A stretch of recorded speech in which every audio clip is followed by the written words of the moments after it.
It's preparing. We'll probably be live here in just a moment.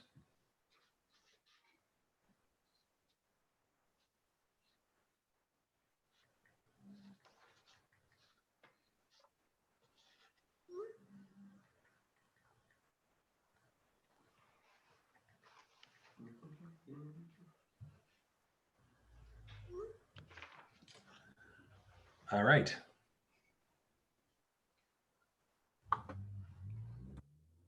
We are now live on YouTube. It'll take us a little bit of time for people to get there. So let me pull up the screen and I can watch and we can get kicked. We'll start once we actually have folks. But, great. All right.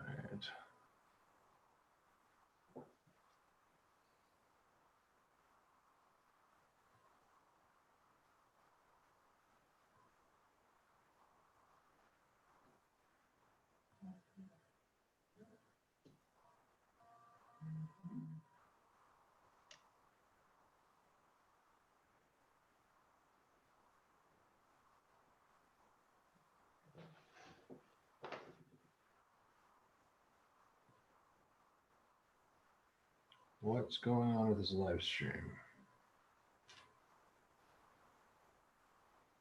Telling me it's live on YouTube. It does, and we've got 130 people watching us so far, which is great. And I see it looks like people are in the waiting room, so we'll wait for people to come over here. I'm going to go put a post. I did a test run earlier, and they had people hanging out there, so I will go and let people know to come on over, so we can help them out. Or if anybody who's watching this could help us out and let them know, that'd be much appreciated.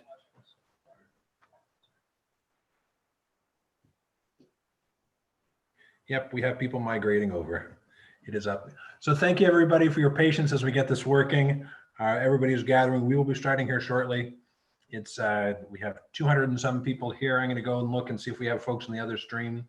I apologize for the delay. This is by far the largest program we've hosted online yet since we've been doing this. So I appreciate everybody's patience.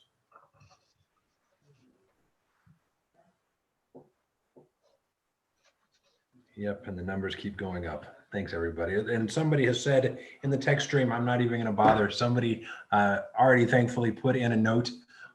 Sean, we have people that are coming in and just saying hello as they gather. Okay. I think we should take, because we had such a confusion getting everything loaded here, we can just hang and make sure everybody gets here and thank everybody for their patience. We have people saying hello from all over. We have folks saying hello from Lowell, from Bennington, Vermont, from Billerica, from Pennsylvania, from Tingsboro. We have someone from Canada who just said hello. Hey, everybody. Thank you for joining us. Yep, we're at 400 people or so are watching now. Thank you for helping share the link. I'm going to do my best to watch the stream, but obviously the stream could get overwhelming with this many people watching us. So when we have questions, I'll try to capture them as best I can, and I'll take a couple of extra notes so we can make this work. And I'll wait till our numbers seem to stabilize, and then we will get this started. So let's see if I can figure out who came from the furthest away. We have lots of folks from Massachusetts, but lots of folks from all over, it looks. Anyone from Ireland? Let's see, we can ask. Anybody joining us from Ireland to learn the history of Ireland? Let's see, we have Virginia, we have Maine, we have Boston representing. Yep. We have Chicago, we have New Jersey, we have Providence, Dublin, Ohio. There we go. We have Connecticut, Austin, Texas, Smithfield, Rhode Island, Groton, Salem. They're just pouring in. Got Tolan, Connecticut, which is different than Tolan, Massachusetts, but they may be close. I don't know. We have Michigan. We have someone originally from Galway who's joined us. Somebody just said yup, so perhaps that was our question whether or not they came from Ireland. Maybe we do have people from Ireland streaming in, if that's what the yup meant. We have Montreal represented, Yakima, Washington. Let's see. Somebody says they have family in County Clare. Let's see. Somebody who's not from Ireland, but just visited the homeland last March for their husband's 30th birthday, which is great. We have people from Nebraska, from Delaware, from Woonsocket. People from Colorado. Hey, John said he's from Limerick, Ireland. So he may be in Limerick right now. Welcome. I'm glad everybody was able to join us, and people are still joining in. We now have over 800 people who have joined us. So let's see, Bucks County, Pennsylvania. Another person from Montreal, Chelmsford. Some other people are still thinking that they may be on the wrong, or they may be on the other link still, so they may still be coming over. So perhaps if somebody else could put another comment on the other stream, on the test stream that I started earlier today, and just let folks know that we're over here, that would be great. Our numbers keep bumping up. So if folks could just it's great to see everybody logging in.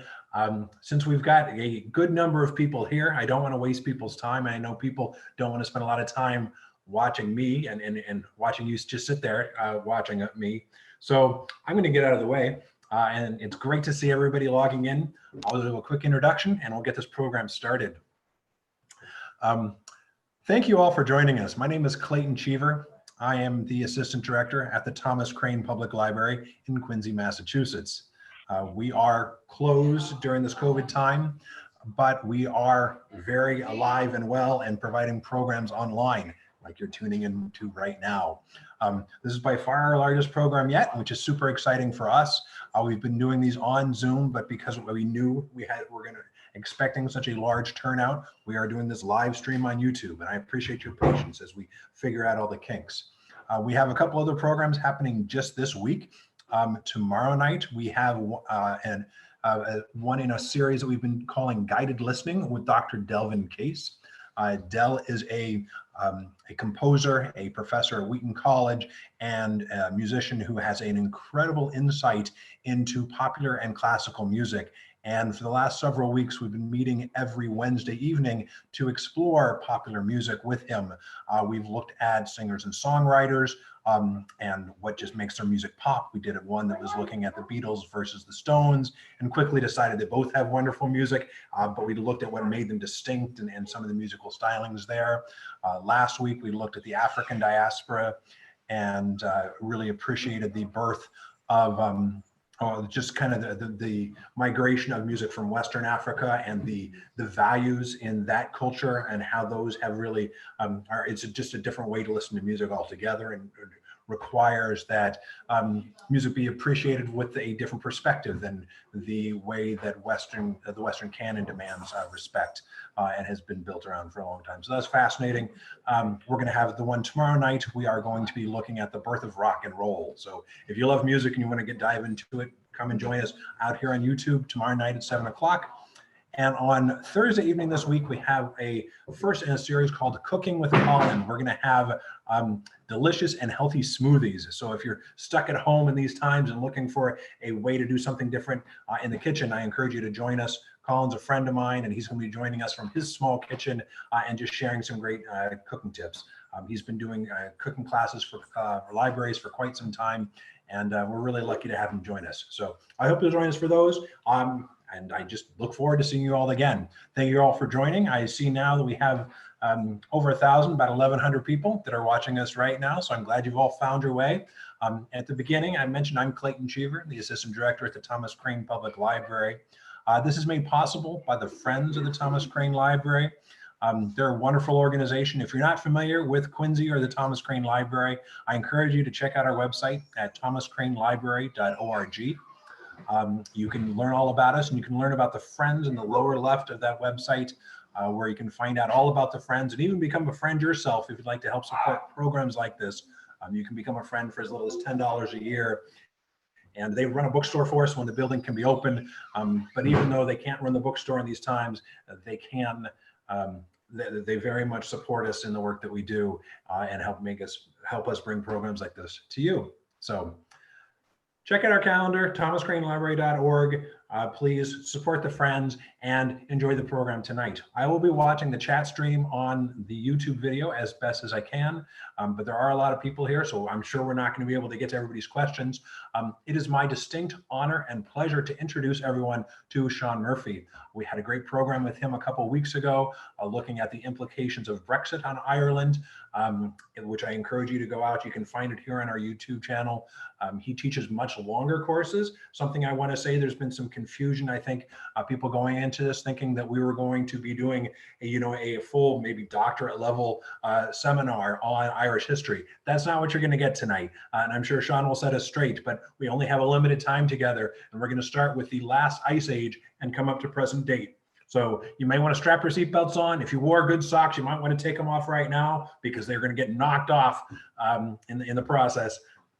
That's all for me. I'm going to get out of the way and just let Sean take the stage. Thanks for joining us. Sean, the floor is yours. Okay, Clayton. So just keep an eye, make sure that when I go to, to screen share, that people can see the screen. So welcome everybody, and apologies for the startup issues. And also, I look lobster at the moment, and I am a lobster, so don't adjust your screens. It's sunny out here and I'm Irish. And also, if you anybody do want to contact me and are wondering about the name there, that's my wife's name. That's if you can see it, and that's her email address. If you need to contact me, you can do it through that. So as Clayton said, this is not by any means doctorate. It's intended to be open to everybody. But what it is an attempt in an hour to go through Irish history from beginning to end. So the only thing I can say about it, it's one of those things that you shouldn't try at home, and it's going to be a bit topsy-turvy. I'm going to go back to, and I'm going to start with the ancient geological history of Ireland, and then I'm going to proceed down through the arrival of the first peoples to Ireland, and then get to the point where the Celts came in, where Christianity arrived, the Vikings, the English. So everybody who's come to Ireland I'll be addressing, so you get an overall picture. And I'll be looking at general themes like the introduction of farming, Christianity, the confiscations and the destruction of the ancient Gaelic society that was here for over 3,000 years. And I'm going to be finishing up with the War of Independence. So I'm going to do this as a PowerPoint presentation. So I'm going to share the screen, and I just asked Clayton to make sure that it comes across to you. And I'll let you know as soon as it comes across. Okay. We see your presentation starting. Yep, we're looking good. Okay, so I'm starting off on the first page here with just some of the names for Ireland.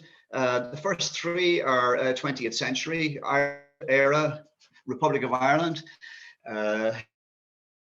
The Hibernian name known as Éireann and Scotia. So as I said, from start to finish, so put on your seatbelts. I was going to play some music here. It's a beautiful one. Also, Clayton, if people let you know, I can send them a copy of this presentation. If you ever get a chance to watch this, it's by the Chieftains, and it's called O'Sullivan's March, and it's about the O'Sullivan's March from Beara after the Battle of Kinsale in the early 17th century, when they were forced to take off and march about 150 miles up to, I think it was County Leitrim. A lot of people died on the way. So anyway, Sean, I would be happy if you send that link to me. Anybody can go to our website in the next couple of days at thomascranelibrary.org, and I will put a link like we did for the program for the last when we did 2 weeks ago. So we can definitely make that available for anybody who'd like it on our website. Okay, so here's a general statement that covers it all. The Ireland we know today was a geological accident forged between two continents and then frozen, dumped beneath warm seas, lifted in part to the heights of the Himalayas, covered with lush tropical swamps, blistering deserts, and vast expanses of molten rock, and again buried under ice and finally thawed out. And as far as we know, after that, people arrived. Here's the oldest part of Ireland. It's a piece off the coast of Donegal, and it's aged at 1.7 billion years old. Right here in the middle, if you can see where I'm pointing to, that's an old lighthouse, and it's called Inishtrathal off Donegal coast. So that's the oldest piece, 1.7 billion years ago. So just a couple of things, in case you're not aware, the Earth is estimated to be about 4.6 billion years old. And essentially what we have in Ireland, we had two chunks of land that floated around the Earth's surface for millions of years before being welded together about 400 million years ago. For the first couple of billion years, all you had here was molten rock and gases. And eventually, probably as a result of something happening on the sun, a crust began to form. And eventually things changed so that there was a surface. From time to time, all of the land areas will come together. I think they'll come together about 3 times, and they'll be all together again in about another 250 million years. But that's something I'll talk about later. So Ireland happened then because two, what you might call paleo or old continents collided, and they squeezed two small land masses together. And then when they separated, what was left was Ireland. But again, it wouldn't have been in the shape that it is today. The oldest rock I've just shown you, 1.7 billion years. Now, older rocks may yet be found. Some older rocks obviously eroded, turned into dust. Some were melted by the heat. Some were encased in lava and metamorphosed into new rocks. Here's one, and just taking into account again, the map of Ireland has changed, over the billions of years. So down here on the left-hand side, it's just a picture just to get across the idea that Ireland was 2 parts to begin with, and they were in the southern hemisphere. And at one point, Dublin and Belfast, if you like, were 3,000 miles apart. And over time, because as I said, the surface of the Earth is floating. So the parts that were Ireland have moved gradually, and about 300 million years ago, they headed over the equator, and they're up there where we see them today. And that just gives you a bit of an idea of what has happened. Now, here's again around 450 to 480 million years ago. I'm going to point out to you where Ireland was. Now, down here, there's a little red spot here and a little red spot down here. The one on the top is where this little piece here represents parts of Scotland and northwestern Ireland. Down here, then, you had England, Wales, and the southeast of Ireland. Then about 50 million years later, this part here began to move across, and eventually they met up and they were squeezed together as the big continents here came closer and merged into one. And the middle part of Ireland, which isn't represented by this, was created by a lot of, I suppose, a process that I haven't really got time to go into here. But these were identifiably parts of Ireland 450 to 480 million years ago. So sometimes we refer to it as a geological marriage, and it occurred when both land masses had reached a position. At that time, they were still south of the equator in the mid-Pacific between what is now Australia and South America. So there was a collision, in fact, of 3 continents, 2 of which contained portions of Ireland. There were Avalonia, Laurentia, and Baltica, and they formed a new continent, Laurussia, that housed the future North American and European, Euro-Asia continents. So the United Plate then lay in southern latitudes at about the level of South Africa today, and they've moved since it was unified, it's moved about 5,500 miles. So during the next 300 to 400 million years, Ireland was carried slowly northwest. It's generally the surface of the Earth is moving a couple of centimeters a year. So the only problem is it doesn't always move in one direction. So it can move forward and backwards. And you can do the math for yourself. If Ireland had been moving forward at the rate of a couple of centimeters a year for the last 1.7 billion years, it would be a lot further away. It would have rotated the Earth a few times. So from the initial quote I gave you, we know that Ireland has experienced being submerged, sometimes totally, being an arid desert, having mountains the size of the Himalayas, covered by up to 2 miles of ice, sometimes an island, and sometimes connected to the European continent.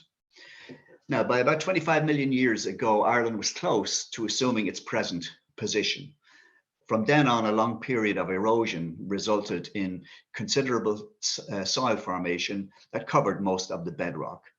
As the climate cooled, then the soil formation slowed down, and a flora and a fauna that would millions of years later be familiar to the first human inhabitants began to emerge.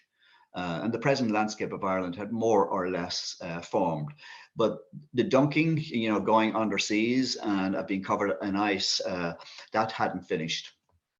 So the Ice Age then, roughly, sometimes we talk about 1.7 million years or 1 million years, but there's been as many as 6 periods of ice advance, followed by ice retreats in continental Europe.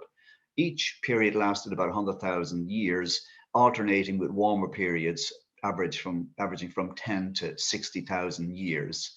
Now, when temperatures gradually rose again, the ice began to melt. Glaciers retreated, dumping ground up rocks as clay. So in terms of the future, so extrapolating the current course of continental drift, it gives a picture 250 million years from now, where the Atlantic Ocean has vanished and the continents again reassembled into a single supercontinent. Ireland will be abutting Newfoundland and in a position further north than Scandinavia. So that's just a rough introduction to the geological history of Ireland. Again, there was a brilliant report done by the Geological Survey in Ireland from which I got a lot of my information. And I have a lot of maps from that, but I don't have time to show them to you here, but I can reference that report for you. So let's talk about people then. Sean, I'm sorry, just a quick second. I realize we have been recording this on YouTube and we will be making this available in the future for recording there, but I tend to get a better recording if I do it through Zoom. So I'm going to go ahead and just turn on the recording. I'm sorry for the interruption. Yeah. Just am letting you know. So proceed. I apologize.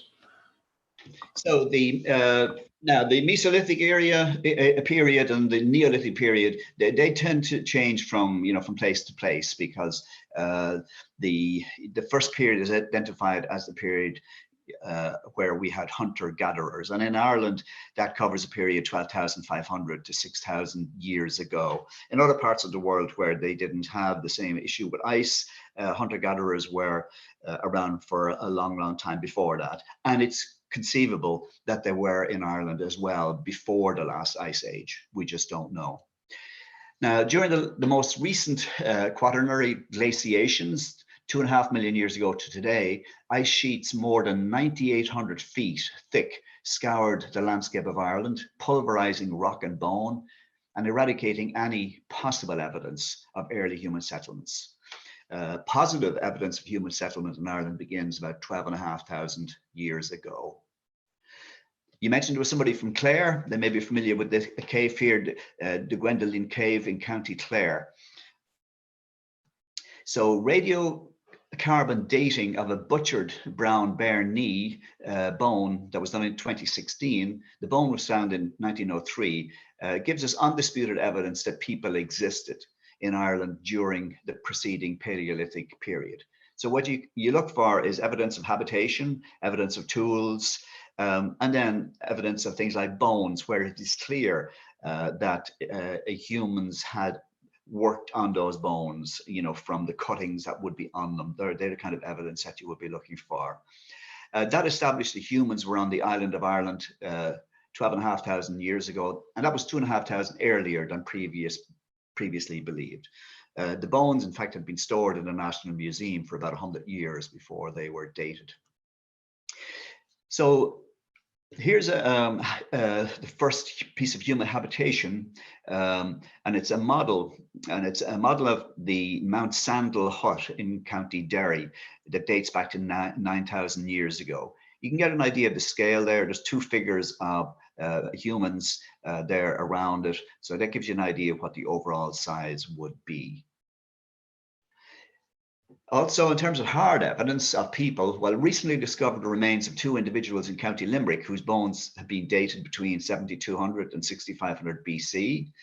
There's also the cremated remains of an adult male who was interred with a polished stone axe and 2 flint blades. It is believed that the population of Ireland during the Mesolithic period, or the Stone Age period, from 12,500 to say around 6,000, it was probably at a maximum around 8,000. Now, the Neolithic is defined essentially as the New Stone Age, and the main thing that differentiates it there is that it's the beginning of the farming age. And here's a quote I came across, because again, we don't know who they were, and I'll be going through that in a moment. So this is a quote: so far unidentified coastal population in Britain or the continent, setting out in boats to establish their farms in Ireland at an unverified date, and for reason unknown. So we're talking about a period here of about 1500 years, and then we get into the Bronze Age. So some historians call the transition from hunter-gathering to farming as the most profound revolution in human history. It was more than a change in the economy, because it also brought major changes in technology, in society, and religion. And in some cases, its introduction brought about major changes to the linguistic and genetic composition of the people. So the appearance, of the Neolithic people in Ireland, it's marked by major changes. One of them would have been, you would now have Mesolithic campsites being replaced by settlements of 1 to 3 solidly built timber houses. Because houses now are going to be used year-round, distinguishing them from the nomadic Mesolithic people. And here's an example of what one would have looked like. This is a reconstruction in a place near Cookstown in County Tyrone. This is a Neolithic house on the crown of a hill. It was discovered in 1965 following bulldozing of the site. Pottery and flint was unearthed when the area had been dug up, and that prompted the area to be excavated, and the Neolithic settlement was found. And that's the reconstruction there, something that was built around 3125 BC, over 5,000 years ago. Now, in terms of the origin of the Irish, there's a couple of things that people take as the kind of starting point, and this is probably one of them. So from a biological point of view, the Neolithic population of Ireland, whatever its origin, provide a baseline for defining the genetic origins of the Irish people. The big question is to what extent the Neolithic population was the product of the local Mesolithic population, or the result of totally new colonists coming to Ireland. And we really don't know. So a lot of you may have heard of Newgrange, and I know anyone who has thought that was a long time ago, but from what I've told you already, Newgrange is relatively recent. So that's what it looks like. It was made about 3200 BC, a little over 5,200 years ago. It's a marvel of engineering, mathematics, understanding of engineering. So it's a Neolithic monument in the Boyne Valley. It's older than Stonehenge and the Egyptian pyramids. And as you saw, it's a large circular mound, literally kidney shaped, with a stone passageway and chambers inside. So I'm going to play this for you. Out of the mists of the Stone Age, this structure has stood since the dawn of recorded history. This rounded tomb, called Newgrange, has stood on the bend of Ireland's River Boyne for more than 5,000 years. It is massive, distinct, and very mysterious. The mound of earth covers a rock passageway, which leads to a central chamber where the ashes and bones of the dead were placed. Long thought to be just a tomb, in the late 1960s, archaeologists uncovered an amazing secret that shed new light on this ancient structure. On the winter solstice, the longest night and shortest day of the year, a shaft of light enters a perfectly positioned window and lights up the 60-foot corridor that leads to the basin of ancestral bones. An impressive feat of engineering, considering its Stone Age builders possessed only rudimentary technologies. Is particularly important because it's been proven without doubt that it was very deliberately aligned to sunrise of the winter solstice. Its facade is of white quartz, restored by archaeologists who believe the mound was originally covered in a smooth stone that reflected the light. The massive stones in the interior were perhaps pulled from the river. The builders probably moved the boulders into position by rolling them on logs. Archaeologists believe it took decades to construct Newgrange. And since life expectancy was short, only about 40 years, the project likely was handed down from generation to the next. Little is known about the Neolithic farming community that created this structure. Why they built it is still a mystery. Perhaps the mound was a place of worship. Historians admit they just don't know. We know they were used as burial places, but we also think they would have been used as places for ritual gatherings, where a focus for community gatherings, place to honor the ancestors. For more than 5,000 years, Newgrange has captured the rising sun of the winter solstice.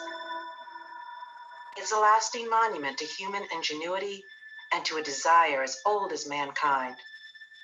Even then, people strove to understand great forces of nature and to harness them, even if only for a brief moment in time.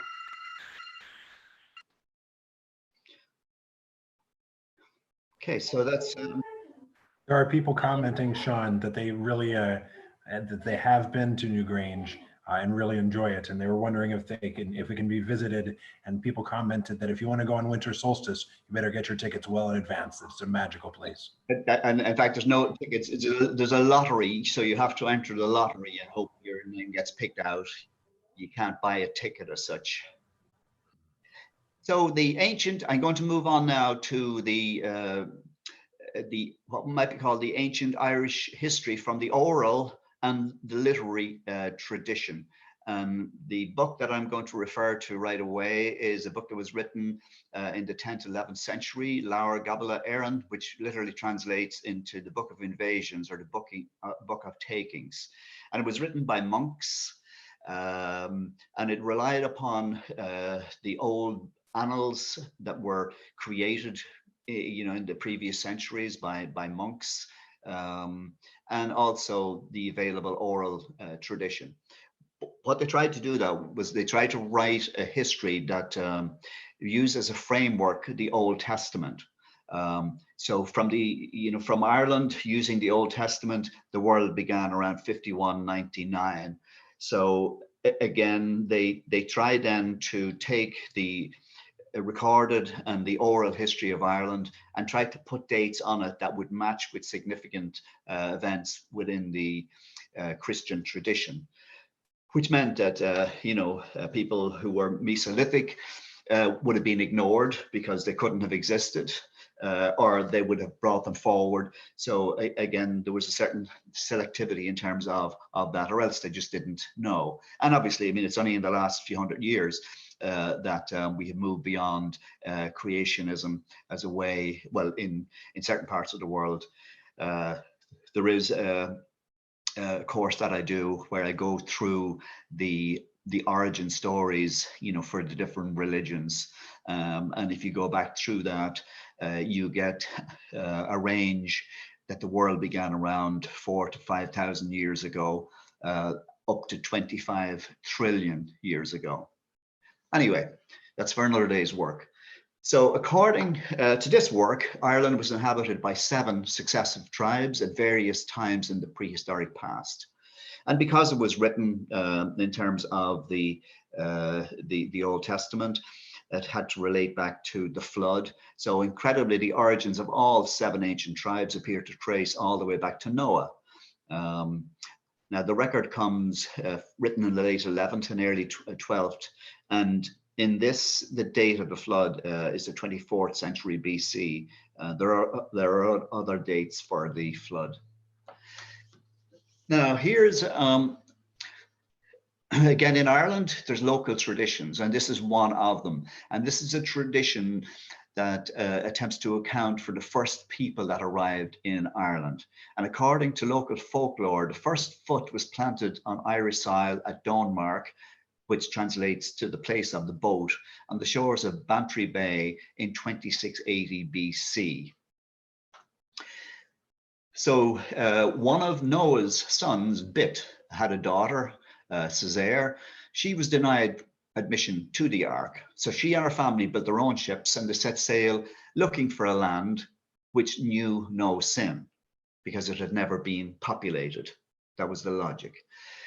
So they found a way to Ireland, a place they knew as Eru, and they disembarked at Dunamark, the place of the boat in County Cork, and apparently they landed on a Saturday, the 15th day of the moon. There is a single commemoration of this event, and it's in the National Learning Centre in County Cork. Now, there's a work of art there. It was made in 2013 by the students of the centre, and this is what it looks like here. It's called Voyage of Stories, and that there is a boat on a pond. And I'm going to give you a little bit of a story of it. So what it does, the Voyage of Stories, it recalls that pioneering arrival in the form of a boat sculpture. It's made of steel, copper, and glass, and it's set up over a pool. Now, the glass tiles then tell of invasions and emigrations, both ancient and modern, in Irish and in the Irish language and in English. So again, if you're ever down in Cork, that would be an interesting place to go see. Also, you can search the web. So then we had the flood. So post-flood then, Césaire's group arrived with 3 men and a few dozen women. The men died off, and that was it. As soon as the women died, that was the end of the colony. So the next to arrive were the Fomorian tribe, sometimes thought to be from Africa. And they were the first of the post-flood arrivals, and they established a base on the Tory Island off the coast of Donegal. Here is from the Book of Invasions. Here are the 5 main Celtic tribes with their year of arrival. The Muintir Partholon, Muintir Nemad, the Firbolg, Tuatha Danann, and the Clan na Mila. They're all in Irish, and there's the dates here for you. Again, those dates are disputed. If you're reading, sometimes the books you're reading, going back that far, they will either give you the dates as BC, but then there's others that will give you the time from the from the beginning, from creation, from the time of creation, which again, as I said, can vary. It varies from around 4000 to 5500. But in the case of Ireland, the date seems to be 5199 or 5198 BC. So the arrival of the 5 Celtic tribes, well, these were the ancient Celtic tribes, descendants of Noah, through the lineage of his son Japheth. And all 5 tribes had strong ties with Scythia. It's a large region in central Eurasia. They all spoke a common language, the original Celtic language of Gaelic. So Ireland became a monarchy at one point under the Firbolgs. They were the first to introduce a formal system of monarchy in Ireland. They ruled Ireland for, I think it was 37 years. And again, it was very warlike in those days, so you didn't last around long. So in 37 years, we had 9 high kings, and they had 9 of the 150 high kings that ruled Ireland from the royal hill of Tara. So under that system, you had a supreme monarch, you had regional kings who, along with their subjects, were governed entirely by the Ard Rí na hÉireann, the High King of Ireland. The clan system that they introduced, it was a system that would prevail for the next 3100 years, with some modifications by the people that came after them, the Tuatha Danann and the Milesians. And then obviously we can talk about, Christianity and the Vikings and the English. So, but they were overpowered initially by the Tuatha Danann, who in turn then were overpowered by the Milesians. And apparently they turned to farming and shepherding. So let's have a look then at Clan na Mila, sometimes called the Milesians or the Gaelic race. And they're the ones that essentially it is said that all Irish people originate from. So the Milesians were the Gaels. When you talk about Gaels, we're talking about the Milesians. They were the last of the great Celtic tribes to conquer Ireland, and according to the Book of the Takings or Invasions, they arrived in 1699 BC. Again, depending upon the books you read, there's different dates for that, but it's somewhere, give or take a few hundred years. Their king, Milesius, or Miel Espana in Gaelic, himself an acclaimed warrior. He got his name having won 1,000 battles. And as you know, Mila is the Gaelic word for 1,000. Like Céad Mila Fáilte means 100,000 welcomes. So that's where the Mila comes from. The Milesians had already colonized Portugal and much of Spain, including Galicia, before conquering Ireland, and from there, Scotland. Now, two of his sons, Heber and Herman, along with his deceased son, Ir, became ancestors to all the Milesian Gaels of Ireland and Scotland. And between them, they reigned supreme over all of Ireland, not between Heber and Herman, but all of their successors, because they set up the bloodline for the future monarchs of Ireland. And to be recognized as a monarch, you had to be able to identify your bloodline back to any one of those three. The only one who broke with that tradition was Brian Boru, but that's another day's work to explain that to you. So anyway, between them all and their descendants, they reigned supreme over all of Ireland, almost unbroken for about 3,100 years before the English arrived, and they had to essentially surrender that and give that up to King Henry II in 1173. Now we'll move on quickly to Christianity and St. Patrick, which would be the next major turning point in Irish history. So in terms of early Christianity, well, you know, in terms of Europe, the Celts were, I suppose, at one time were the largest civilization in Europe, and eventually the Romans, began to develop, and then there was wars going on between the Romans and the Celts. And quite a number of the Celts that arrived in Ireland would have been people who were dispossessed by the Romans in various parts, various Celtic territories on the continent. And one of the reasons that the Romans never managed to take Ireland was because the Celts in Ireland understood the nature of their enemy, and they made sure that the Romans didn't get a foothold in Ireland.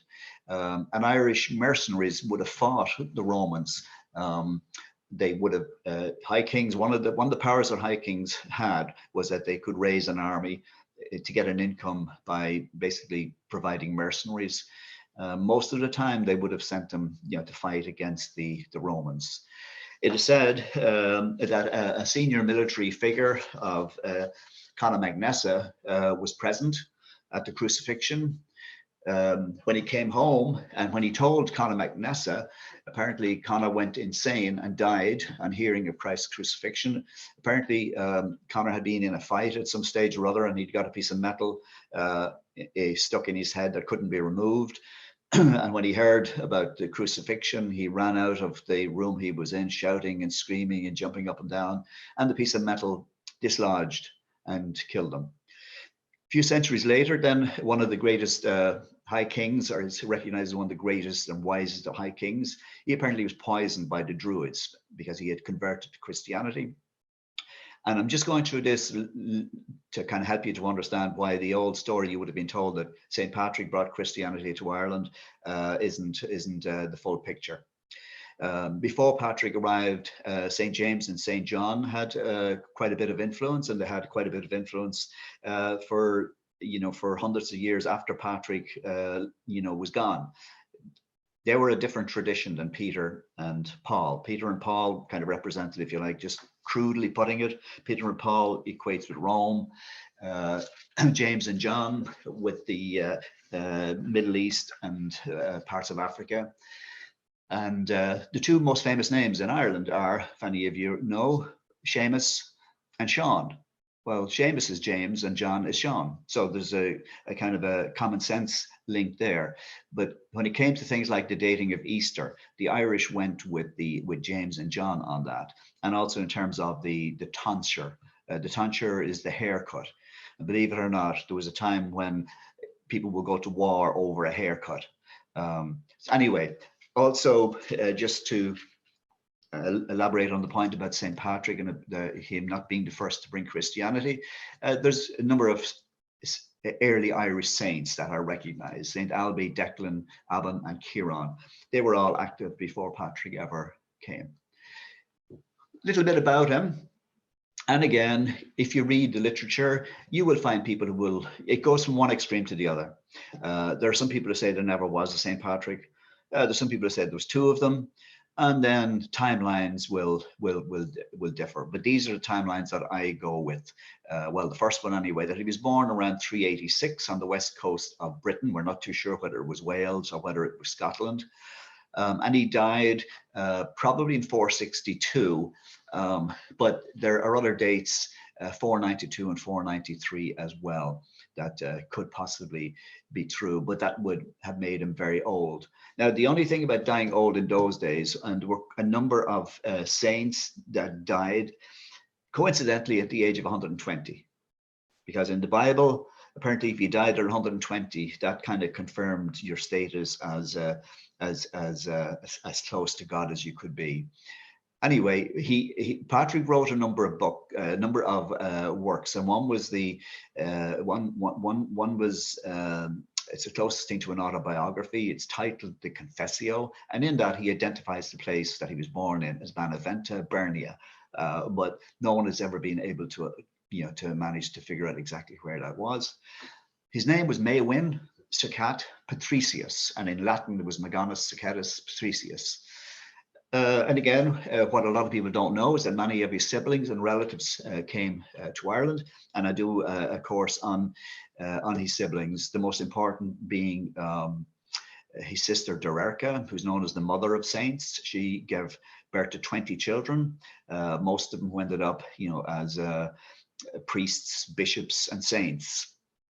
And one of his nephews came with him, Saint Mel, and it was Saint Mel who, in Irish parlance, he was the one who gave Saint Bridget a start. He was the one who recognized her and kind of brought her in, even though there was many other bishops who wouldn't have a woman in the church, but he did. Now, why did he come to Ireland? Well, he came to Ireland very, very simple. He came to Ireland to establish Roman authority on the church in Ireland, because there was, not only was there a long Christian tradition in Ireland going back hundreds of years before he arrived, but before he arrived, there were lots of Christians had come to Ireland.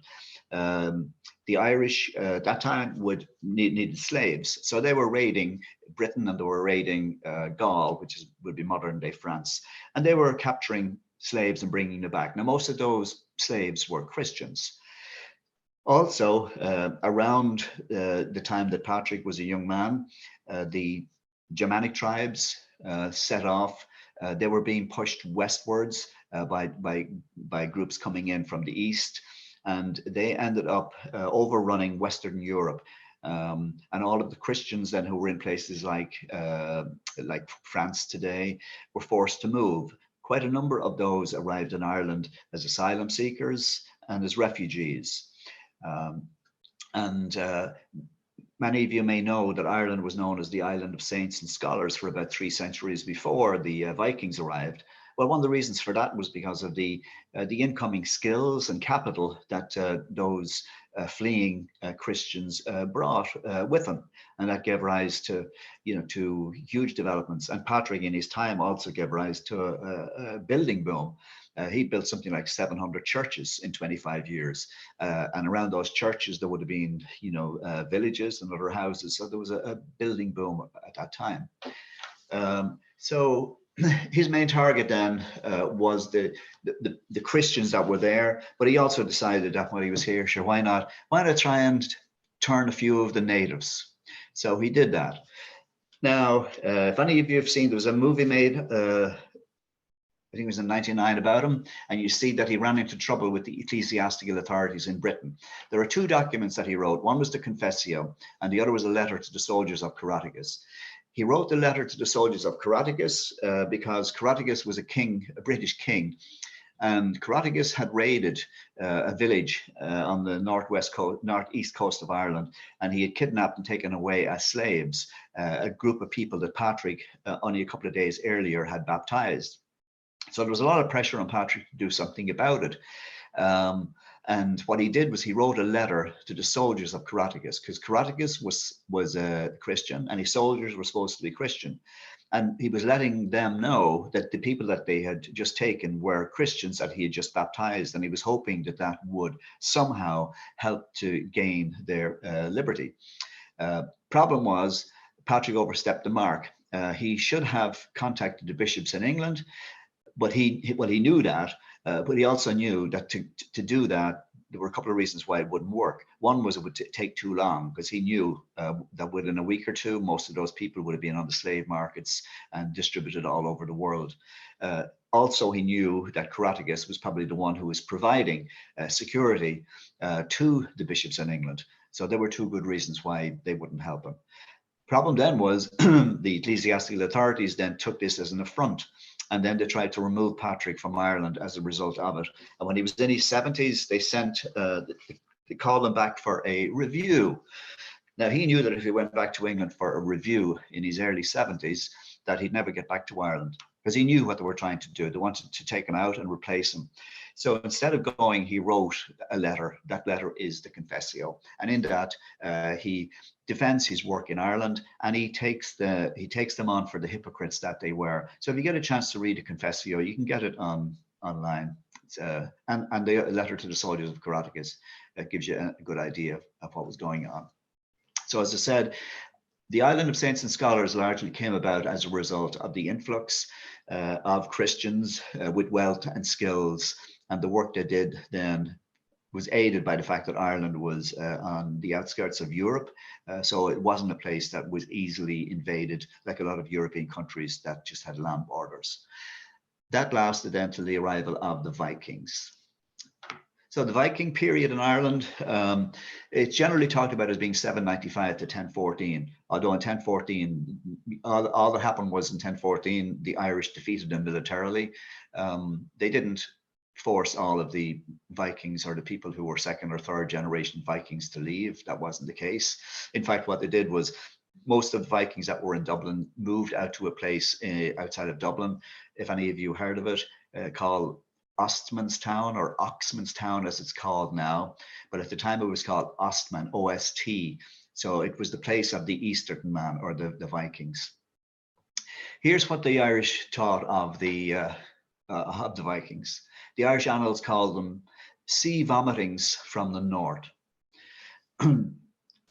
When the monks were writing, when they were, because one of the main jobs that the monks had in Ireland was copying the manuscripts, and they had a habit of writing in the beside the main text, in the margins they would write some things, and they usually would write in Irish.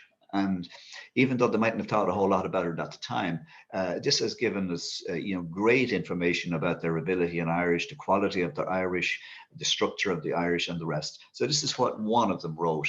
The wind is rough tonight, tossing the white-combed ocean. I need not dread fierce Vikings crossing the Irish Sea. So the invasion began 795 or thereabouts. The first 25 years essentially were raids for slaves and mobile wealth. They would come into an area, grab whatever they could, and they would be gone before people could raise the alarm and come to the aid of those under attack. By the 830s, they had accumulated enough knowledge of the Irish. They were even at the point where they could speak some of the language.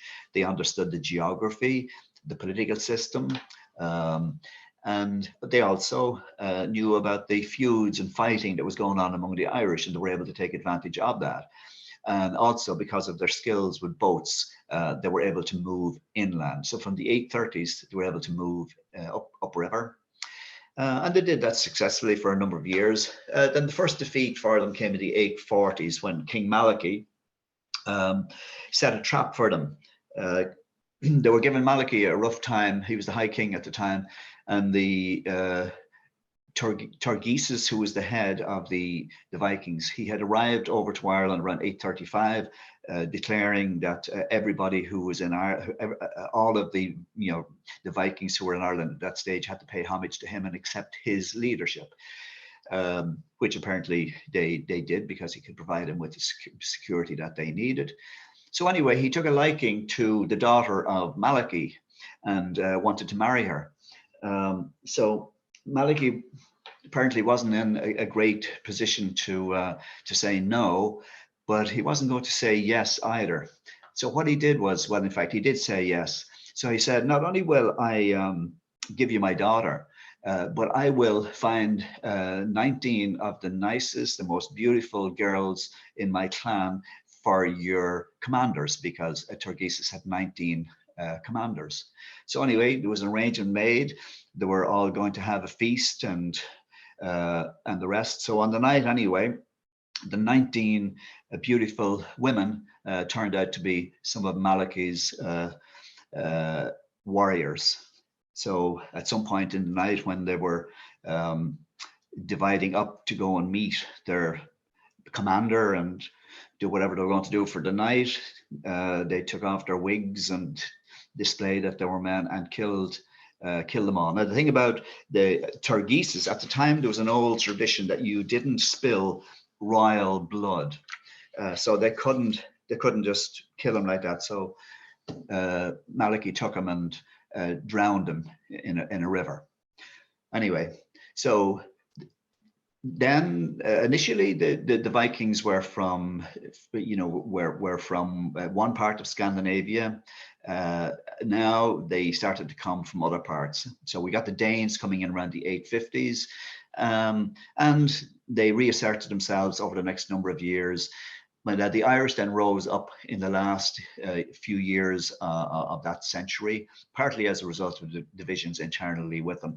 And they inflicted a massive defeat on them in 902. One result of that is that today in Iceland, there's huge numbers of people with Irish DNA, because by this stage, the Vikings had made allies with Irish, chieftains. So when the Vikings got run out, so did quite a few of the Irish, and some of those Irish would have intermarried with the Vikings. So there's proof of that in Iceland. Also, it was such a massive defeat for them, and there was such an influx of people onto the island, onto Great Britain, onto the west coast of Britain, that again, that's all being mapped out through place names, through burials. So there's a huge influx of people from Ireland that were kicked out at that time. But they returned 12 years later, and then they defeated a massive defeat on the Irish in 919, one which the Irish didn't recover from for about 60 years. Then they began to reorganize, and from the year 988 to 1014, they fought back. And then the final battle was on Good Friday, 1014 in Clontarf, when Brian Boru defeated them. And that essentially pacified the Vikings. So they began paying tribute then to the Irish kings, because now the old Irish chieftains were able to say, these Vikings have created these towns and cities and they're trading, so we can get security money from them. So they were quite happy to leave them there and trade, because apart from anything else, they were bringing in items like, I suppose, wine and all sorts of things that the Irish chieftains needed. But they were also then buying up animals and various other things that were available on the Irish countryside. So it suited everybody. And so for the next 150 years, there was a renaissance.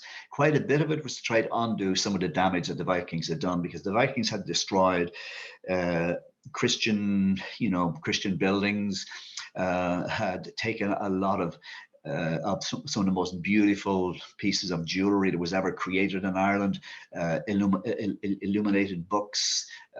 So Irish people were sent all over the continent to try to recover a lot of stuff that had been taken out, and it was all brought back to Ireland. Then the next tragedy in the history of Irish people then was 1169, when soldiers from the neighboring island arrived. Originally, they came from Wales. They were called Anglo-Normans, and they began a campaign that essentially lasts to this day. And the origin of the division of Ireland goes back that far. Now, for the first 300 years, the Anglo-Normans, as they were called, or Cameron-Normans, eventually the Cameron-Normans were replaced by just people who were Angles. They tried unsuccessfully to subdue Ireland, although at one time they controlled about 75% of Ireland. And over time, the settlers, as they were, they became known as more Irish than the Irish themselves. Some of you may have referred to that. Now, that was something that was said of them by the English, not by the Irish, because the English hated them even more than they hated the Irish, because as far as they were concerned, these guys and ladies, they'd all gone native. So the English were forced back over time, and to maintain rule then, they just controlled a small area called the Pale, which was on the east coast. Next big move then was when the Tudors came to power in 1485. They set out on a final reconquest of Ireland.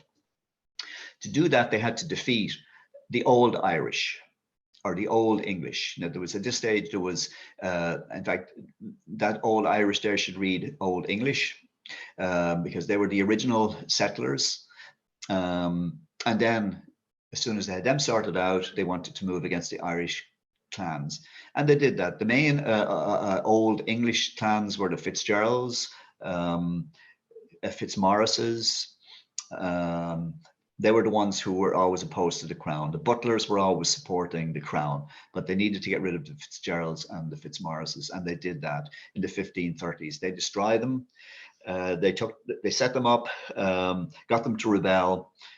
When they lost the rebellion, then they took everything from them. The first thing they did was they searched out and took all of the male line and killed them so that there was no male line to go forward. And then they took all the land and titles from them. Then after they had sorted out the Old English, they went after the Old Irish. Now Henry VIII then, he declared Ireland a kingdom, and he forced the Irish chieftains to accept what was called surrender and regrant. In other words, come to me, surrender any title that you have a claim to at the moment, and I will give you a new title under my laws. And unfortunately, quite a number of the main Irish chieftains accepted that deal. Probably a lot of them, because the Irish had been through so many cycles, you know, where the English had done things and the Irish had managed to, you know, to take it back. So again, they probably thought, well, this is just another time and we'll get our land and everything else back, you know, in the next 40, 50 years. All it takes is a change of government in England, or because there was two, if you like, opposing sides in England. One of them was more pro-Irish than the other. So they would always expect that there would be some kind of a civil war in England. And if the result of that was a victory for the ones who were more pro-Irish, well, then maybe they would get their lands and titles back. Now, between Henry VIII and Elizabeth I, though, they succeeded in defeating the Irish and destroying the more than 3,000-year-old Celtic society by the early 17th century. Then, what the English did then was they confiscated the whole province of Ulster and planted it with settlers. So the way they did that was the Irish had rebelled, and the leaders of the old Celtic society had left Ireland. It's called in Irish history the flight of the Earls. Now, the problem was when they fled or flew or whatever you want to say, they didn't ask for permission. And of course, in the fine print of those contracts that they had signed with Henry VIII way back, there was a little clause that said, if you ever leave without getting permission, you forfeit your titles and land. So that was the first step. The English used that. But then what they did was they went to court and they got a judge to basically say that the treachery of the few is on you all. So they used that declaration by the court then to dispossess everybody, because what they said was, you know, we know it wasn't just your leaders that were involved. We know that many of you were involved, and they used that then to justify the expropriation from everybody, apart from the ones that had sided with them. Then you had the rise of Puritanism and the English Civil War, and the arrival of Cromwell to Ireland in the 1640s. Now, the reason why the Cromwellian settlement was so disastrous for Ireland, because essentially Cromwell came in, killed almost between a third and a half the population through war, disease, famine. But he had to do that because he had financed his war by issuing bonds repayable in land in Ireland. So when he won the Civil War, he invaded Ireland to remove by force the Irish, so that, and by this stage, he had issued a bond so many times that they were all oversubscribed. So he had lots of people scrambling, you know, for their piece of land in Ireland. So he came to take the land, not just off the people in Ireland who had opposed him, but he took it from everybody. Now, those who had been somewhat disposed to him, he gave them some land back, but it would have been poorer land and less. So there was a lot of people died, but also upwards of 100,000 were transported to the colonies. And it's from that period, you know, from the 1650s, that a lot of the Irish who ended up in places like Jamaica, Barbados, and various other, you know, parts of the West Indies, it's mostly from that time that they came. So the next stage one then was, because the Reformation had taken root now, and the Reformation was disastrous for Ireland. So, but at the beginning of the 17th century, the old Irish society, the old Celtic society had been destroyed. But by the end of that century, the Irish and the Catholics had been destroyed, because it wasn't just the Irish that remained Catholic, it was the old English as well who remained Catholic. The ones who were the New English, who were of the Reformed Church, were the supporters of Elizabeth and Henry and King William. So it all got sorted out anyway in Ireland at the Battle of the Boyne, when two rival English kings fought for control of the three kingdoms of Ireland, Scotland, and England. The Irish and the Catholic side lost, and at the Treaty of Limerick, over 40,000 Irish were removed in what historically we know as the beginning of the flight of the wild geese. And over the next 50 years, almost 500,000 native and Catholic Irish left Ireland, primarily for France. That was at a period when if you like, the Ulster Scots were coming to America, but traditionally at this point, people who were Catholic, they went to Europe. The penal laws then were introduced because with the Catholic Ireland defeated, it allowed the Protestant landed aristocracy to take over. And for about nearly 150 years, there wasn't one Catholic who was allowed to be part of the government, from around 1660s until the late 1820s. Effectively, they made being Catholic illegal. So any act demonstrating your Irishness, and you would include being a Catholic in that at that time, you were liable to punishment. And that lasted until the late 18th century. And with the rise of the French and American revolutions, things began to change, and Britain then was forced to make some changes. And some of those changes were to restore some of the rights to Catholics. Now, an Irish Parliament was set up in 1297 by the Anglo-Irish when they came in, and it lasted until 1800 when the British removed it. So it made all of the people who were elected in Ireland then go to London and sit at Westminster rather than sit at Dublin. That nearly destroyed Dublin, because a great source of the wealth in Dublin was all of these people who were coming and going, and all the politicians and their troops and their big houses and whatever. But also it meant that on a day-to-day basis, there was no one in Ireland on the ground who knew what was going on. The first thing that happened was, in order to get the Act of Union through, lots of promises were made, particularly to the Catholic Church, but they weren't kept. And one of the reasons why the Catholic Church accepted the Act of Union was because they were told that it was only going to be a matter of a few months, possibly a few years, and there would be Catholic emancipation. But they reneged on that, and eventually there had to be a huge campaign, which succeeded. And by 1829, you did have Catholic emancipation. In other words, Catholics could vote, they could go to school, they could get educated, they could join the military and the professions. Now, for almost 250 years at this stage, the native Irish economy and society had been destroyed. And I'm talking about from around 1600, from the time of the Ulster plantation, through the Cromwellian periods, through the years of the penal laws. So the massive destruction then in Ireland caused by the potato blight is the direct effect of both the historic destruction of Irish society and the emergence in the 1840s of laissez-faire economics and providentialism.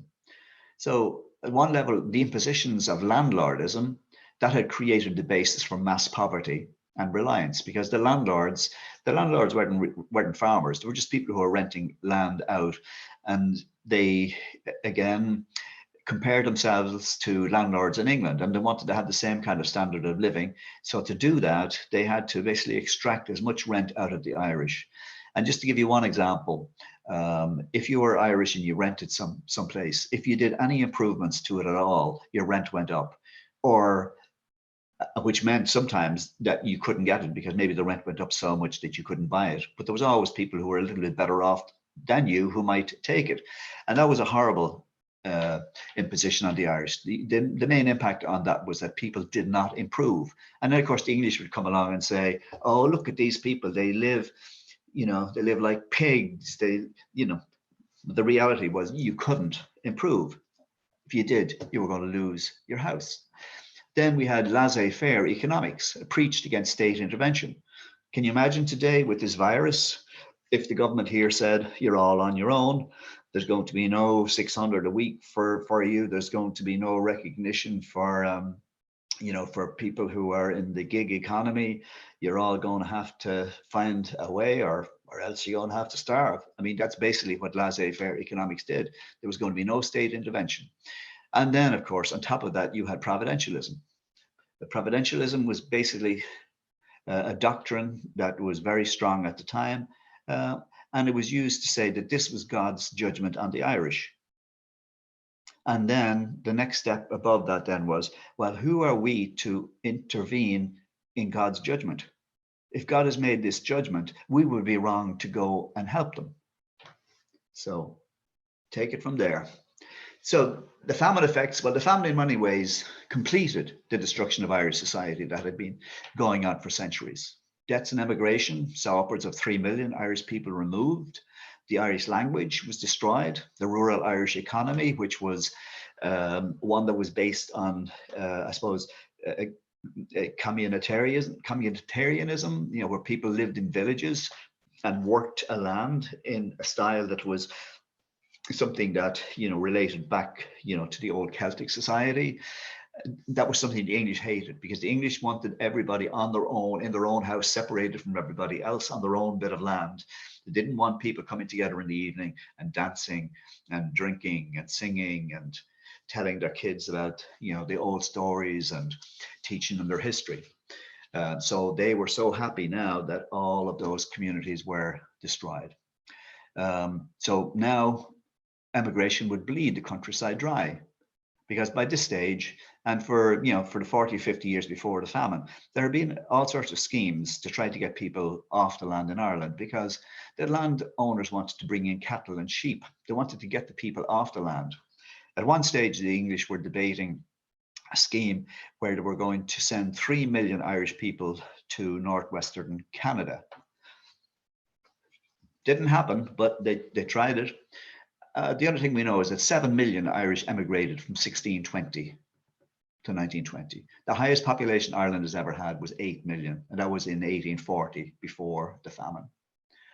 But anyway, and at this stage, British communiques then were expressing confidence that the Irish were finished. There would be no more rebellions.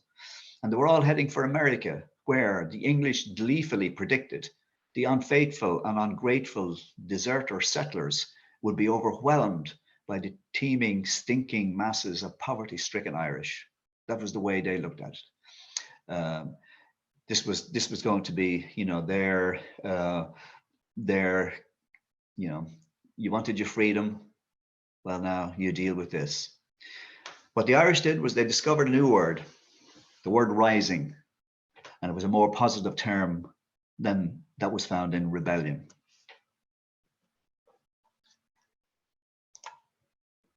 So the rural Irish rose first, and by the start of the 20th century, the British government had to bail out the landlords, and probably one of the biggest bailouts in history, because the issue at this stage was that the Irish were rebelling, and it made life so difficult for landlords that the landlords wanted out, but they wanted to be able to sell their land, and the Irish didn't see any reason why they should pay them, because this, after all, was land that their ancestors had that was taken.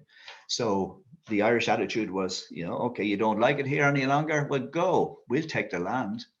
But of course, the British didn't want to do that. So they put up a fund to allow the Irish to buy the land off the landlords, and then the Irish would have to continue then to pay that money back.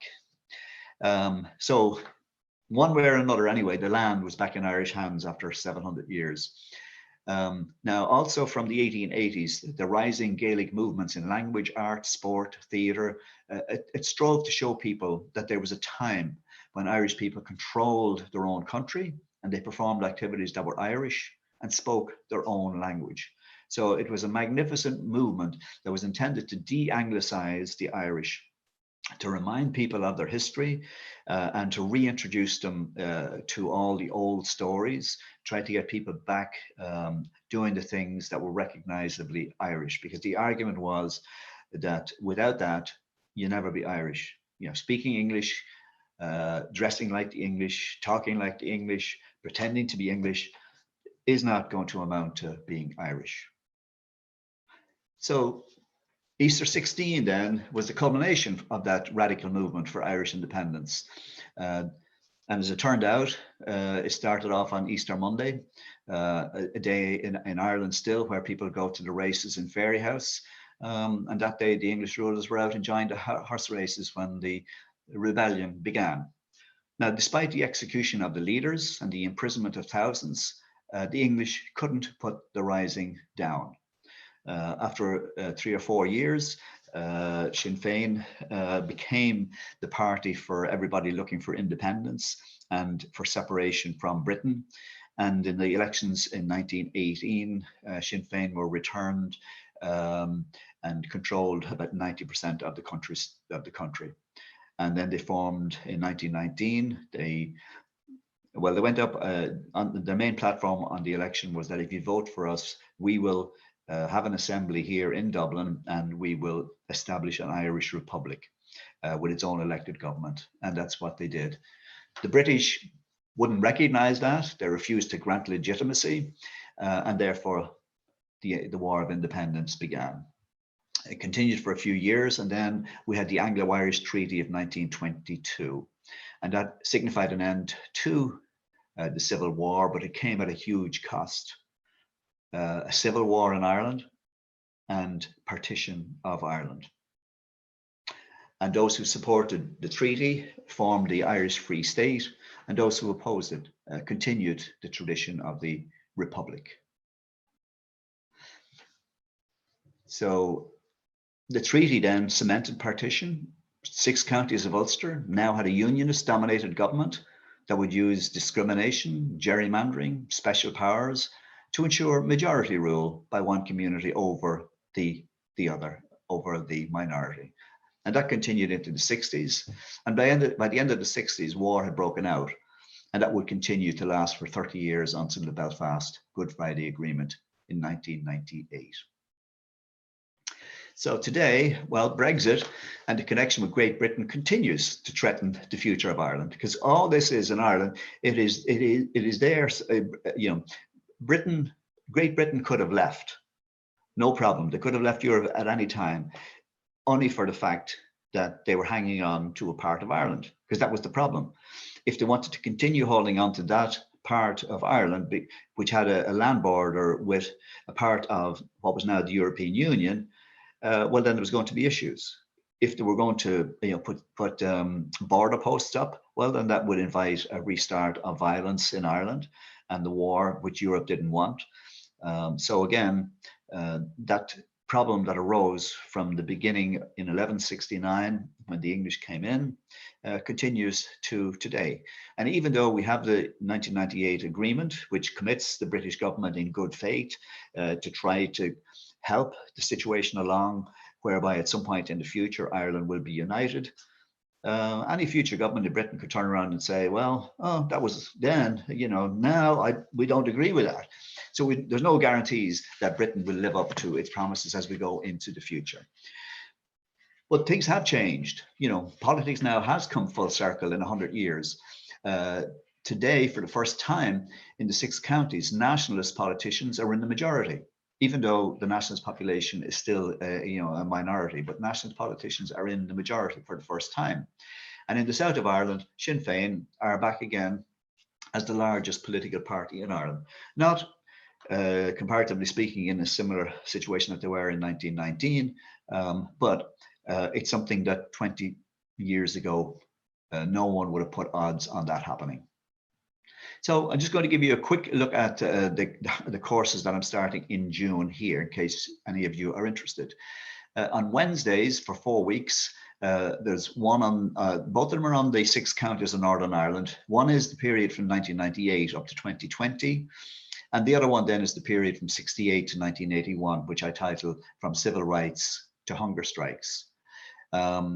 Then on Thursdays, I do courses. I do the history of every county in Ireland, and I'm up to County Wicklow at the moment. And then I'm continuing my history of ancient Ireland. And the one that's on at the moment is the one which we started this night with, the ancient, geological history and the arrival of the first peoples. The next course is this one here. It's from the arrival of what we described the Gaelic Celts in 1699 up to the arrival of St. Patrick. So again, if anyone is interested, I think you might have seen my wife's email, there under my name at some stage. But if not, I'm sure Clayton would pass on messages to me. So I'm going to get out of this and take any questions. And I hope that gave you some understanding, of where we are in Ireland, where we've come from, what we've been through. And then I have courses. I'm getting together a website at the moment to put up all my, my material, but that's probably going to take a couple of years to complete. But I will be doing a comprehensive. Thank you, Sean. That was wonderful. You have gotten a lot of adulation and applause from everybody who's been watching this on YouTube. Great. There's definitely interest in learning more about your other classes. So when you share tonight's presentation, I will post that along with information about the Irish Cultural Center and where people can learn more about future classes. So. Yep. And perhaps we'll host some more classes here at the library, because I know when you work with the Irish Cultural Center, there's tuition for those classes, and these are provided by the Friends. So if we could do more classes here, we can talk. There's obviously great interest. So there are a few questions. So there's been a handful, and I will try to watch the stream, but now it's filling with a ton of adulation and appreciation for your work, Sean. So I'm going to take some questions that I wrote down earlier, and you can kind of choose. Starting, I think I'll start at the very beginning. When you started talking about the clans, there was a slide that you had several clans listed and the timeframes for them. Yes. Is there an idea about where those clans came from before they, where did they come from before they came to Ireland?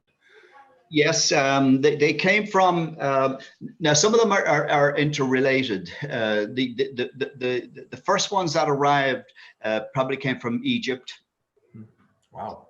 The Fomorians, we think, may have come from Algeria. Then a number of others probably came, probably from Central Europe, probably again Greece and Scythia, and then the last one, the Milesians had taken over Spain. So their jumping off point for Ireland was Spain from Galicia. Now this is again, this is the history that's in the book of Invasions, and it relates to a lot of the folklore. So I tell you now, you can go out there tomorrow and buy a history book that says History of Ireland, and it'll tell you a totally different story than what I've told you. There's people out there who want to tell you a different story. There are people out there who want the story to essentially be that anything that's in Ireland came from England, and that to get to Ireland, it had to come through England, whatever it be. And unfortunately, because of the strength of the Anglo-Irish tradition in Ireland, there are lots of people writing history in Ireland who essentially will not accept the old Irish history, because a lot of it is word of mouth, a lot of it is from the oral tradition, a lot of it is folklore, and they say, well, I'm a scientist. I can't accept that, you know, unless I can see a genuine piece of evidence that tells me. And of course, you know, before the literary, you know, well, part of the problem was, you know, there was literary work there, but unfortunately, St. Patrick burnt, I think, something like 150 volumes of books that the Druids had, just like the church everywhere it went to. You know, the first thing it did, it ordered people to come in, you know, with all of their written works and burnt them all, because they understood the importance of getting rid of your history. So, you know, so we, but you know, you like, for instance, in Ireland, you can go down to Kerry, you know, and there's a plain there called the Plain of Scotia, and that's called after the wife of the leader of the Celts that came in. You know, you go all over the country, and there's, you know, bits and pieces. Now, what I'm hoping is over the next 100, 200 years that scholars will be able to unearth an awful lot more, you know, because even in terms of archaeology, we're really in the first 1 or 2 generations of native archaeologists, you know, who understand the importance of going carefully through whatever is there. You know, we've got experience of archaeologists coming in and destroying stuff. But anyway, take another question. So there's a good segue from that to another question, which was, what books would you recommend people read? You had a great statement here to be wary of some of the history books out there, but I'm sure you gained your knowledge from a wide variety of sources. What should people, who want to dive in next, where would you direct them? Okay, well, there's, let me just see. I got a couple here. This one here is very good. The Origins of the Irish. That's an excellent book.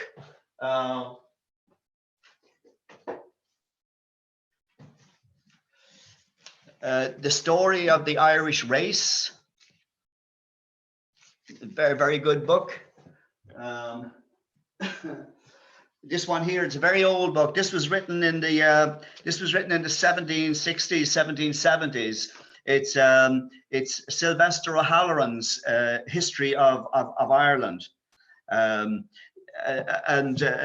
know, there's another, so Sylvester O'Halloran, History of Ireland, he relies a lot on the all of the old, you know, works that were there, and he basically wrote it to undermine and to take to task the Anglo-Irish historians. What he was basically saying is, okay, you've got away with it for so long, you know, you're disregarding or you're undermining, you know, the ancient traditions of this country, which are nonsense, you know. And this he wrote. Now, it took him something like 25 years to get it printed, because nobody would print it, you know, because they didn't want to see it, you know, even at that stage. Now, there was another book called On Forest Fassa, which was written by a fellow called Keating a couple of centuries before this, which again relies heavily on old manuscripts, many of which, you know, have been lost over time. We know of them because they're referred to in other works. But again, so. Well, that's great. There's been a few people asking if we will provide a reading list. So in addition to the presentation for tonight, the information about the Irish Cultural Center classes, I will put together and have some librarians do some work for us to do that. And we can run that by you to make sure we capture the same books you're talking about. I'll work on it, because I have them, and, you know, I mean, I can dig them out from my lectures.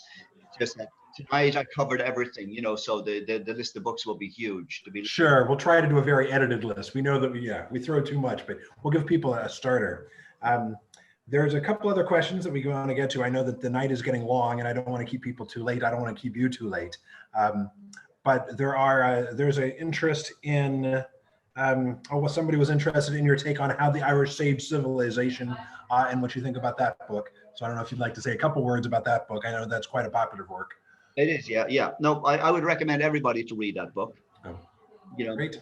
It has its detractors, you know, in the sense there are people who would say it's one of the things that a lot of people who don't like, you know, who don't like to recognize the old history of Ireland, and they don't want to come across as if they're insulting. So they use words like it's too romantic, or it's, you know, That kind of nonsense. No, his point is key. Basically, what he said was that at that time, and we know it, and of course I do in that period. You know, I use his book a lot. You know, a lot of works came, from the continent, and the you know, the German tribes would have destroyed them all. The pagans would have destroyed them all. So they brought over books from Greece, from Rome, and they transcribed them. And they did it at a time when the Roman Church was totally opposed to them doing it. You know, the Roman Church at the time was basically saying, you know, these ancient Greek works are the work of pagans. They're scandalous. You know, why are you wasting your time on these? But the Irish stood up for scholarship. You know, and that was so important. We could have lost so much if it wasn't for the work that they did at the time. There's a good story there, I know. So I'm glad we'll put these reading lists together for folks. There's been some people asking if this recording will be online later, which we can tell them, yes, it will be, which is great. They can go back and watch and share with their friends.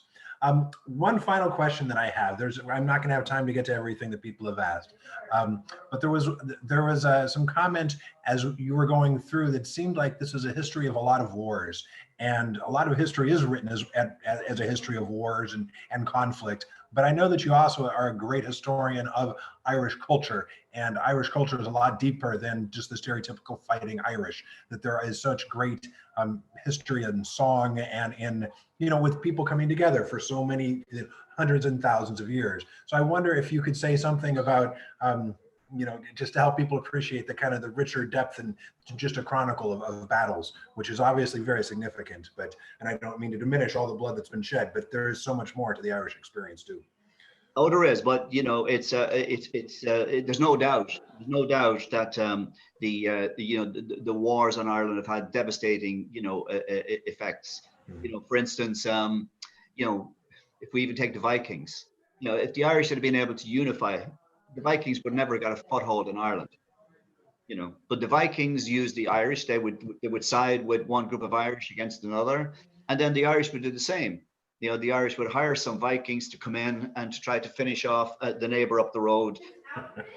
So it was not good. You know, the other side of it was that you know, going back there, every community had to be capable of defending itself. You know, so people had to be brought up with the skills, you know, of fighting, because you never knew when you were going to be called upon. So there were a lot of them were what you would call warrior societies, and that was partly to do with the reality. You know, if you were perceived as not being capable of defending yourself, well, then somebody was just going to walk in and take it all from you. It's one of those issues that goes back to morality and the nature of the human being. You know, why we are so why we're so predisposed, you know, to doing this kind of thing. But that's a big philosophical issue, and you know, the Irish won't take blame for that, but certainly they participated as much as anybody else. Absolutely. Yeah. Well, I would encourage everybody who didn't make it to the one that we did 2 weeks ago about Brexit and the implications for Ireland. They can go and watch that recording here on YouTube. They can look for links. They can go out to our website now and see the program for that. Do you have any final words you'd like to leave us with? There's been a lot of comments, and people keep a lot of, you know, giving you compliments, thanking you for saying how good it was, how much they enjoyed this presentation, Sean. So thank you so much. There's a lot of Irish pride tonight. Okay. Well, what I would like, I don't know how I'm going to do it because I don't have a website. I don't have any way directly of connecting with, you know, with people. But when there's so many people there, you know, I would love to be able to have a way, you know, the connections with people. So the two main places that I'm, you know, that you can kind of link up, you know, one is directly with me, but then there's I work with the Irish Cultural Centre of New England, and I work with the Cultural Centre of Cape Cod, and you can register my courses with them, or you can register directly, you know, with me if you can find me. Well, I'll certainly do my best to help share the information for links for both those centers and for yourself, Sean, so people can connect with you. Because and the other thing I'm interested in as well, now that we're doing this online, you know, I'm trying at the moment to work with various groups around the country that advertise, you know, online courses, that provide online courses as part of an adult curriculum. So I'm trying to get my courses added to those institutions. Because if I'm doing this, I might as well do it to 200 as to 5 or 10. You know, a lot of times that's what I have, 5 or 10 people. Well, you've had a lot more than 5 or 10 tonight. We still have over 800 people watching us right this second. So, well, hopefully I can keep in contact with some of you. I'm. Well, thanks everybody, and I hope you know, there's an awful lot in Irish history, but we'll get together that book list for you. We certainly will. Thank you, Sean. I'm going to go ahead and turn off the live stream. I want to thank everybody for joining us tonight.